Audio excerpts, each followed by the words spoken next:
Hello and welcome to this episode of Speak PR. My name is Jim James and thank you very much for tuning in. I've been an entrepreneur and a PR person for over 25 years. And on this podcast, I'd like to share some insights and some tools that I believe will help people that run and own their own businesses to get noticed in the same kind of way that big companies do. Now, speaking of a big company, one that I've admired for a long time is Dyson. Now, it just so happens that living here, we're living right next to James Dyson's land. Now, actually, if you're living in the UK, that's not a difficult thing at all because James Dyson, or Sir James Dyson, the eponymous inventor of the Dyson vacuum and all manner of other vacuum air products, is the UK's largest farmer. So he has some 25,000 acres of land, which, to put that in perspective, exceeds the amount owned by the Queen, who only has 20,000 at Sandringham. So James Dyson is an avid owner of land and really works the land too, buying and selling, and creates on his land renewable fuels that can power up to 10,000 homes. But this is nothing compared to his manufacturing business, which has a turnover of approximately £3.5 billion. So James Dyson is one of the great inventors of the UK. And, frankly, I think he deserves both the title, the land, and all the other wealth that he enjoys, because we've recently become real converts to Dyson. And I share this because from a PR point of view, I think that he's done a wonderful job of creating a brand and a complete customer experience in a way that if you've got your own company, you might think about ways you could emulate. Now, it started for us when we purchased a hair product called the Dyson Airwrap in Hong Kong whilst on vacation at Christmas. Now, those of you that know me will know that I personally am not the person going to be using the Airwrap, but I have two young girls and a wife who the Airwrap was an object of quite some desire for quite a long time. The number of times we'd stop in Boots and have hair done meant that eventually we would have to buy one, which we did.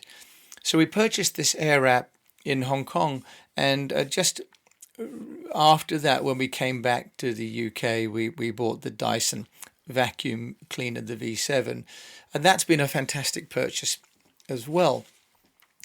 Recently, after about 3.5 months, the V7 vacuum cleaner, which is one of these portable electric ones, ceased to function, and we checked online.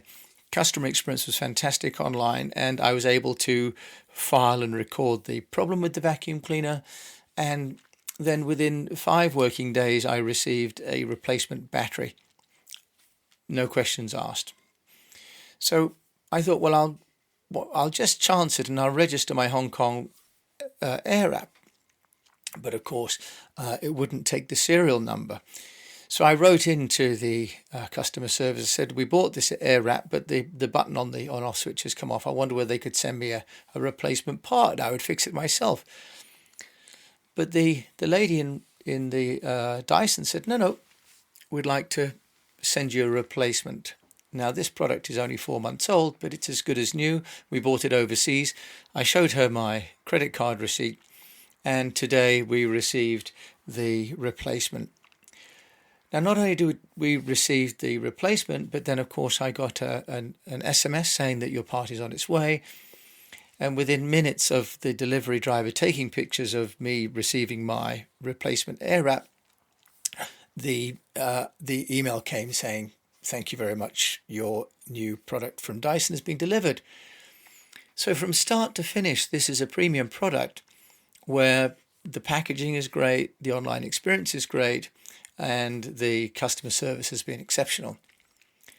So it made me really think about what public relations does for a brand. Is it creates opportunities for happy customers, as we are, to share and to voice and put reviews online.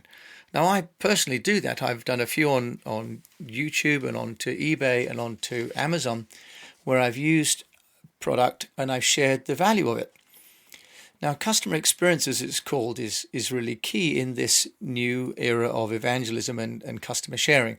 Now, Paul Horahain, who's an expert in this area, a long-term friend, started off in direct marketing, but in Singapore, he has just taken the business of the CX Academy from Ireland, and I listened into one of their recent webinars, because once we've got customers, how do we retain them?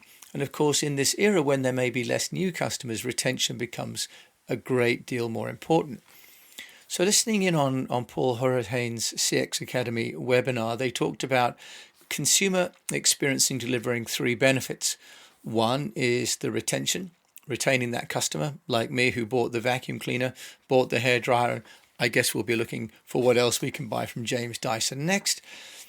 But the better the customer experience, the more likely we are to not churn. As in telco, they talk about total lifetime value, but also about the churn rate, how quickly consumers drop in and drop out of a service. Then there's the opportunity to upsell and cross-sell. Well, of course, we had already bought the air wrap, and so we liked that, and we liked the service that we received, so we bought then the vacuum, and we'd of course be looking for the next product that Dyson brings out. I don't think I need the air blade dryers at home, but if I did, I'd buy those. And then of course the next part is evangelism. Loyalty and a strong customer experience create not just an acceptance for the brand, but people like me, we like to tell people. I'm even doing a podcast about it. So as we've seen with more and more of these online evaluation software companies like TripAdvisor, the Which Report, for example, because consumers and customers and staff with products, services like Glassdoor on how well you're doing as an employer, the technology enables people to become either anonymous or named advisors to other consumers or members of staff. And I was talking with an American company trying to recruit staff in India, and a big problem that they had was that on Glassdoor and some local Indian websites, their brand wasn't known. They didn't have enough employees in India to actually get any ratings to attract other employees. And there's a great product developed by some British companies called mo.work. That's mo.work. And they have an employee engagement platform, which we looked at because it helps companies to create ways to engage with their staff wherever they're working, but it sort of gamifies it. It creates its own social media platform and enables not only communication, but dialogue and engagement through rewards programs and employee loyalty programs, all online and through this enclosed garden. And the strategy that I was proposing was that as the employees start to share, for example, lifetime achievements, maternity awards, and so on, that becomes the content for social media posts. Now, customer experience has now moved into the realms of PR, because for those of us that remember the Maytag advert, it used to be the guy sitting there waiting to receive a customer complaint. And of course, the advertising was that he didn't get any complaints. But also it used to be that if you got complaints as a company, no one would ever now know. But now on websites, we even have things like Trustpilot being advertised on the website itself. There are some apps now where people can see how many other people are looking at the product. And you see this especially in things like holiday rentals, for example, on Airbnb and Book It. So the appearance of customer experience and the reality of customer experience is bleeding over into PR.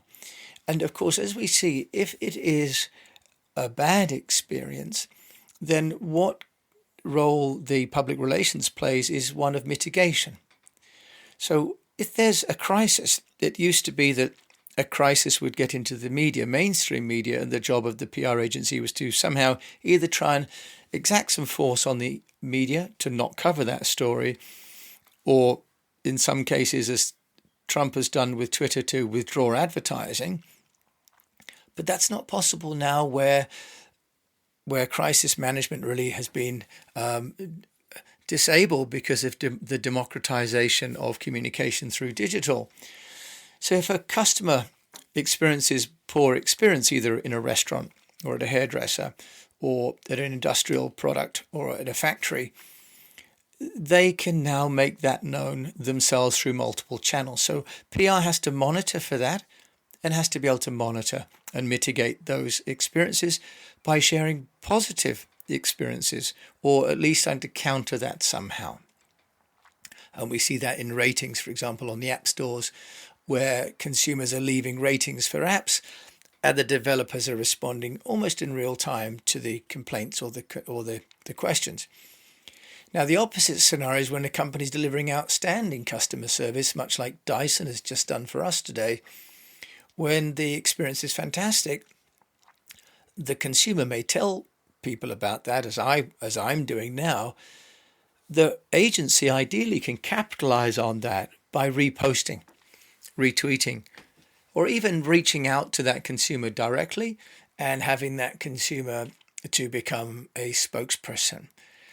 And I noticed that more and more, especially during the COVID times, if consumers have had a great experience with a product, the brands are doing a hashtag, for example, of that trend. And recently one of the brands was doing a hashtag being a dad at home. And there were dads that were posting videos of themselves, and it was sponsored by a consumer brand. So PR has access to control what people are amplifying and magnifying.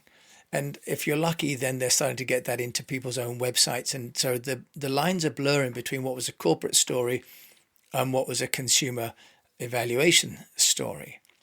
So how can you track this? Well, there are some applications, and there's one called BrightLight, brightlight.com. That's Ligth. And, Bright, Blight, which has got offices in Houston, in Riverside, California, Kiev, and also in Brighton, of all places. Now, they just did a survey in 2019 because now we have over 40% of the world's population active on social media, and they're spending apparently a staggering 116 minutes a day. That's nearly 2 hours a day for people online. BrightLight does some tracking of keywords and words being mentioned on platforms like Google. So they track daily the movements across 14,000 keywords on the search engines. They found that 90% of consumers use the internet to find a local business in the last year, with 33% looking every day. And 82% of consumers read online reviews for local businesses. And 52% say they always read reviews before buying a product. So the average consumer reads 10 reviews before feeling able to trust a business. And 53% would consider using a business with less than 4 stars. So in other words, if you don't have 5 stars, you've lost half of the market. So these numbers go on. They all lead themselves to the importance of reaching out to your consumers. Once the product is sold, that's really not the end of the journey. But in the same way, that's not the end of the journey once you've hired a member of staff. They have a voice, a very powerful voice, as we can see. So the stats can also be used if you want to do a survey in the same way that I read this, because it is a press release. You can also use surveys and statistics to create press coverage. So you can turn the data back into stories. Now, we used to work for a company that creates a cost of living index. And every year they would do a cost of living index about which city you can afford to move to, and it was done and paid for by and large by the HR departments who were managing the expectations of staff when they went to new locations. The data was always so hotly received by the media because, of course, there was competition amongst all of the cities and the countries to see who was ranking well. Of course, Singapore, where I was living at the time, was always delighted with the results. It was expensive, but always ranked highly for safety and security, for quality of life and education. Surveys, if you want to create them, can be 5 to 15 questions, and they can create up to 3 press releases for you if you question them, if you structure them properly. Now, one group that creates surveys and uses this to create content but also to create a business is JD Power. So looking at the JD Power rankings, they did a research and they found that James Dyson and his vacuum cleaners were the category winner. So the Dyson vacuums, the upright vacuums, had a category score of 843, and that even improved from the prior year, which seems hard to believe. But in the JD Power research, it shows that brand research shows that higher satisfaction leads to higher recommendations. So nearly half of the upright vacuum cleaners researched a brand prior to going to buy one. So whether you like it or not, people are researching online your company or your product well before you even get them to your website. Okay, so we've got that to contend with. And then what's important then is delighted customers, especially those that score above 900, which seems almost amazing. They will definitely repurchase the brand. Okay, so if someone scores above 100 on the satisfaction rating of your product, they will definitely repurchase the brand, as opposed to the average value below that 90%, only 30 to 31%. So in other words, if you can delight your customers and your staff to that level, like James Dyson has done, then you're going to get them coming back and recommending. Now, I won't be using the Airwrap product myself, although I have to say it's made a handy stand for my new studio monitor. So I've enjoyed that, which is great. They also ship in a very sturdy box. But I did use the Dyson to hoover up the new studio, which formerly was the garden shed. And it's a shame that Dyson isn't launching his car in Singapore, because then it would be perfect, because I already live on the land next to his. I have the vacuum, I have the Airwrap, and with an office in Singapore, I could have purchased the car too. I'm that much of a happy customer. We even share the same name of James. Now that is clever PR. Thank you so much for listening to this episode of Speak PR. My name is Jim James. If you like this, please rate it, subscribe and share. In the meantime, I pray that you have good health, wish you a profitable business, and that you keep on communicating.